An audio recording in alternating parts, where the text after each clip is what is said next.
Bismillahirrahmanirrahim. Assalamu alaikum. I am your history instructor Amna Nawaz and welcome to all of you in your class. My dear students, आज हमने B Lift 8.3 पढ़ना है. I hope all of you have done with your bridging activity. Very good. Let's move towards our learning outcome. आज का जो हमारा learning outcome है वो है Origins of Ottoman Empire. Describe the rise and fall of some Muslim dynasties. इसमें हम सिर्फ rise पढ़ेंगे Ottoman Empire का और ओरिजिन पढ़ेंगे ओटोमैन एम्पायर का कि वो लोग कहाँ से आए थे और उनका क्या ओरिजिन था. Let's move towards our focus. Ottoman empire.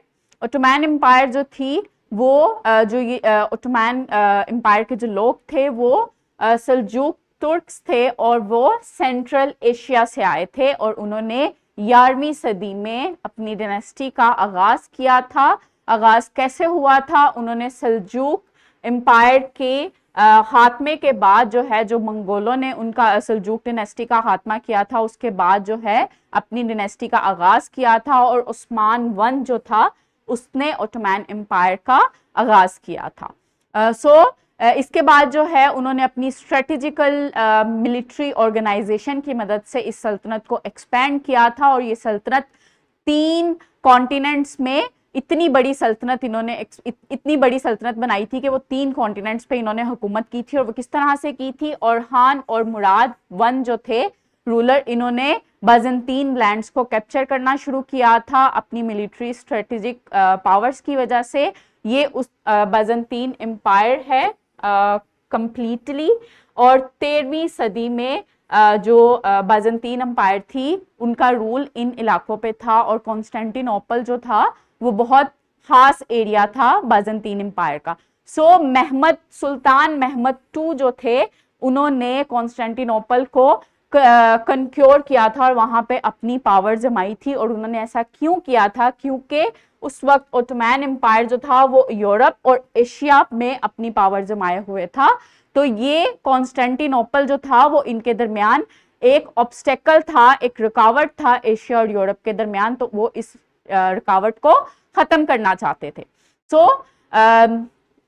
इस तरह से यहाँ यूरोप में और यहाँ पे एशिया में ओटोमैन एम्पायर की हुकूमत थी और यहाँ पे कॉन्स्टेंटिनोपल जो था वो इनके दरमियान रुकावट था और वो इस रुकावट को खत्म करना चाहते थे.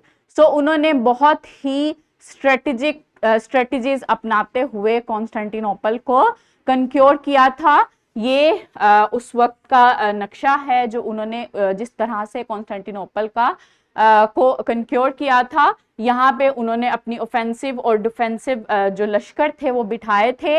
ये बिराज था जो बहुत स्ट्रॉन्ग था जो कि गोल्डन हॉर्न ऑफ कॉन्स्टेंटिनोपल की तरफ जाता था.